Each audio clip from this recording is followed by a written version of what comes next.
আসসালামু আলাইকুম ওরহমতুল্লাহ। প্রিয় দর্শক শ্রোতা, বর্তমান সময়ে আমরা দেখতেছি একটি বিষয় বারবার সামনে আসতেছে। বিভিন্ন জায়গায় আপনার ছোট্ট বাচ্চাদের যে ধর্ষণের বিষয়টা চোখের সামনে ভেসে আসতেছে, অত্যন্ত দুঃখজনক বিষয় এটি। তো এই বিষয়টা আমাদের বাচ্চাদেরকে অত্যন্ত খেয়াল রাখা জরুরি। তো এই সময়ে এসে আমাদের বাচ্চাদেরকে অত্যন্ত খেয়াল রাখা জরুরি হয়ে পড়ছে। আমরা অনেক সময় মনে করি যে আমার ছোট বাচ্চা, তাকে আমরা বিশ্বাস করে হয়তো বা তার ভাই, চাচা বা এই ধরনের অনেকের কাছে দিচ্ছি, বা আমার বন্ধু তার কাছে যাচ্ছে বাপের মতো, এরকম মনে করে আমরা ছেড়ে দিচ্ছি। অবশেষে দেখা যাচ্ছে যে সেখানে যে দুর্ঘটনা ঘটতেছে। এজন্য আমি আপনাদেরকে অনুরোধ করব, বর্তমান সময়ে এসে আমাদের যাদের কন্যা সন্তান আছে, তাই সে ছোট হোক বা বড় হোক, তাদেরকে অত্যন্ত কাছে রাখার, তাদেরকে অত্যন্ত যত্নের সাথে নিজের কাছে কাছে রাখার চেষ্টা করা, নিজের পিতামাতা যেন নিজের কাছে কাছে রাখে, এই বিষয়টা আপনাদেরকে আমি বিশেষভাবে অনুরোধ করছি। এবং সে সাথে সাথে আমরা দেখতেছি যে এই সময়ে সে অনেকে এরকম প্রশ্ন তুলতেছে যে যে হুজুরেরা ওড়নার দোহাই দেয়, তাদেরকে আজকে কি বলবেন, কারণ তার তো ওড়না পরার বয়সও এখনও হয় নাই।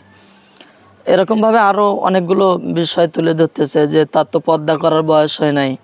তো সেই হুজুরেরা যারা পর্দার বিষয় নিয়ে এত কিছু বলে, জেনার প্রধান কারণ পর্দা করা, পর্দা না করার কারণে এগুলো হচ্ছে, সেই হুজুরেরা কি বলবে, এরকম একটা প্রশ্ন আমাদের সামনে আসতেছে বারবার।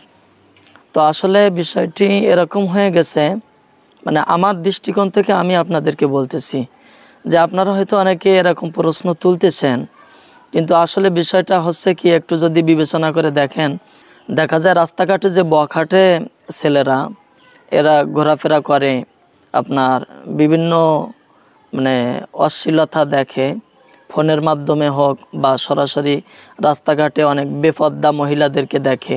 আপনার আমার মা বোন অনেকেই বেপর্দার সহিত রাস্তাঘাটে ঘুরে। তো দেখা যায় ওই বখাটে ছেলেরা, তারা তাদের সাথে কিছু না করতে পেরে তাদের ওই যে চিন্তাধারাগুলো মনের মধ্যে জমা থাকে। পরবর্তীতে দেখা যাচ্ছে সে যখন সুযোগ পাচ্ছে, তখন ছোট্ট বাচ্চাটিকেও ছাড় দিচ্ছে না। তার যে ওই জল্পনা কল্পনা খারাপ যে একটা মন মাইন্ড রাস্তাঘাট থেকে তৈরি হয়েছে বা এই মোবাইল থেকে তৈরি হয়েছে, হওয়ার পরে সে ওই ক্ষুধাটা যখন বাইরে নিবারণ করার সুযোগ পাচ্ছে না, তখন দেখা যাচ্ছে নিজেরই আপন, নিজেরই ছোট্ট কাউকে সে গ্রহণ করতেছে। সে ওই অবস্থায় সেটা কত মারাত্মক পর্যায়ের খারাপ কাজ করতেছে, সে ওইটা একবারও বিবেচনা করতেছে না।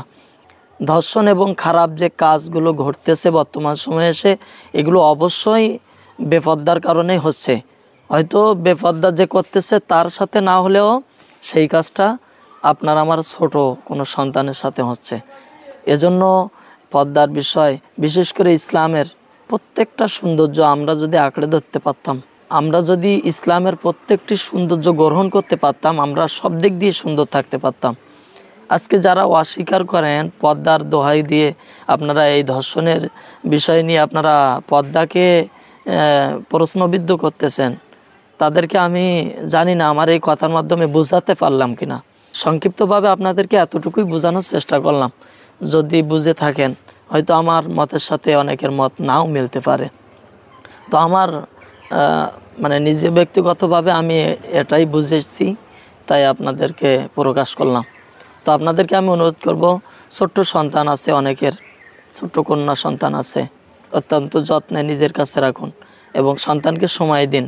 সন্তানের হাতে মোবাইল ধরিয়ে দেয়। আমরা এখন নিজেরা এত ব্যস্ততার মধ্যে চলে গেছি। আজকে দেখেন মানুষ টাকার পিছনে ছুটতেছে, টাকার পিছনে এত ব্যস্ত হয়ে গেছে মানুষ যে নিজের সন্তানের পিছে সময় দেওয়ার মানে তার কোনো সময় নাই।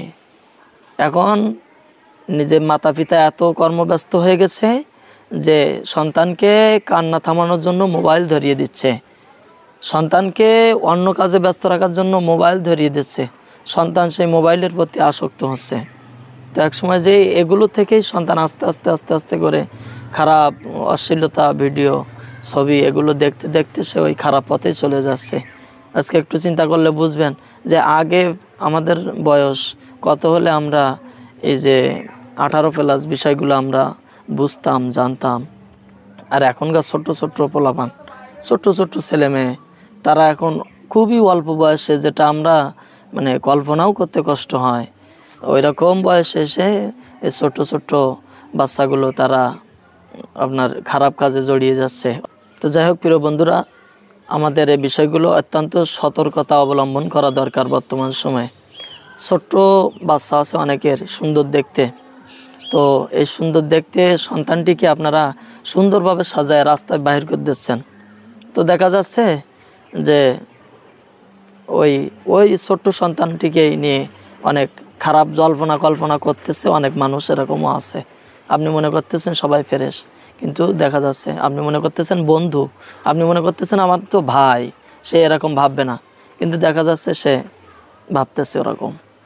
তারপরে দেখা যায় কি যে নিজের স্ত্রী, অনেকেই মনে করে যে আমার বন্ধু, তো বন্ধুই তো, সে তার সামনে আমার স্ত্রী গেলে সমস্যা কি। আপনি মনে করতেছেন যে আমার বন্ধু না, আমার স্ত্রীকে নিয়ে এরকম মনে করতে পারে না, অথচ দেখা যাচ্ছে যে সে মনে মনে অন্য খারাপ ধারণা করতেছে। পরবর্তীতে যে বিভিন্ন খারাপ বিষয়গুলো সামনে আসতেছে। গতকালকে একটা দেখলাম যে বন্ধুরা মিলে তার বান্ধবীকে এরকমভাবে খারাপ কাজে জড়িয়ে তারপরে রাস্তার মধ্যে জিহ্বা কেটে দিছে, জিহ্বা কেটে দিয়ে ফেলে রেখে চলে গেছে। তো ওই বান্ধবী তো কখনো ভাবি নাই যে তার বন্ধুরা তার সাথে এরকম ব্যবহার করতে পারে। খারাপ অশ্লীলতা তো করছেই, আবার তার জিহ্বাটা কেটে দিয়ে তাকে কি একটা অবস্থায় রাস্তার মধ্যে ফেলে রেখে চলে গেছে। আচ্ছা, বর্তমান সময়ে এই বিষয়গুলো আমাদের সামনে আসতেছে, কতটা খারাপ লাগে একটু চিন্তা করে দেখেন। আপনাদেরকে আমি অনুরোধ করলাম যে ছোট্ট বাচ্চাগুলো, সোনামণিগুলো, তাদেরকে অত্যন্ত যত্নে আগলে রাখেন, ছোট্ট থেকেই পর্দা করা শিখান, তার ঘরের ভিতরে রাখেন, বাইরে যেতে দিয়েন না। বর্তমান সময় এবং পরিস্থিতি অত্যন্ত ভয়াবহ, এজন্য আপনাদেরকে আমি অনুরোধ করলাম আপনারা বিষয়টা বিবেচনায় রাখবেন এবং আপনার মতামত আপনি কমেন্টে জানাবেন।